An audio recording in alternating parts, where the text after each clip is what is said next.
বিচারক সংকটে সাতক্ষীরার ম্যাজিস্ট্রেট ও জজ আদালতে তৈরি হয়েছে ৫৭,০০০ মামলার জট। এতে চরম ভোগান্তি ও হয়রানির শিকার হচ্ছেন দূর দূরান্ত থেকে আসা বিচার প্রার্থীরা। জেলায় নতুন করে ১৬টি আদালত চালু হলেও নানা সংকটে বিচারিক কাজে আসেনি কোনো গতি। সাতক্ষীরার প্রতিনিধি রামকৃষ্ণ চক্রবর্তীর পাঠানো তথ্য ও চিত্রে সুলাইমান কবিরের রিপোর্ট।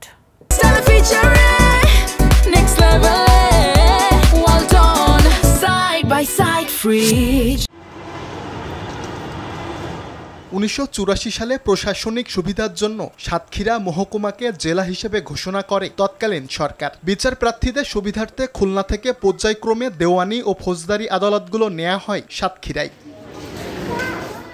বর্তমানে জেলার বিভিন্ন আদালতে বিচারাধীন মামলার সংখ্যা ৫৭,০০০-এর ওপরে। এতদিন জেলা জজের অধীনে ১৭টি আদালতে চলত বিচারিক কার্যক্রম। সম্প্রতি জেলায় আরও ১৬টি নতুন আদালত সৃষ্টি করেছে সরকার। তবে এতেও সুফল মেলেনি বিচার প্রার্থীদের। ৮৩ সালেরও পর্যন্ত আপিল এখনো পর্যন্ত পেন্ডিং আছে, যার মূল মামলা ছিল ৬৮ সালে। ১০ তলায় উঠতে হয়, ৮ তলায় উঠতে হয়। বিচার প্রার্থীরা অনেক ভোগান্তি পাচ্ছে। মক্কেলরা, বিদ্যুৎরা, বাচ্চা মানুষ, মহিলা মানুষ, এরা এত পথ উঠতে পারে না, এই যে এটা বন্ধ করে রাখছে। অবকাঠামো আর জনবল সংকটে নতুন আদালত সৃষ্টির পরেও এ সুফল পাওয়া যাচ্ছে না বলে দাবি আইনজীবীদের।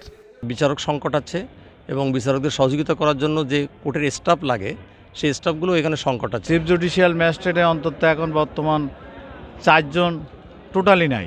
তবে মামলার দীর্ঘসূত্রতার মাঝেও কিছুটা স্বস্তি দিচ্ছে লিগ্যাল এইডস কার্যক্রম। গত ২ মাসে দেওয়ানি ও ফৌজদারি মিলিয়ে যেখানে নিষ্পত্তি হয়েছে ৩ শতাধিক মামলা। আমাদের কর্তৃপক্ষ একটি প্রজেক্টের মাধ্যমে ৭টি আইনের অধীনে মধ্যস্থতা কার্যক্রম বাধ্যতামূলক হিসেবে আইন প্রণয়ন করেছে।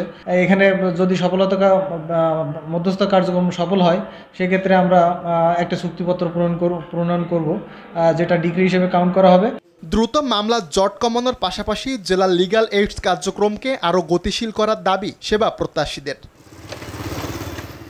সুলাইমান কবির, RTV।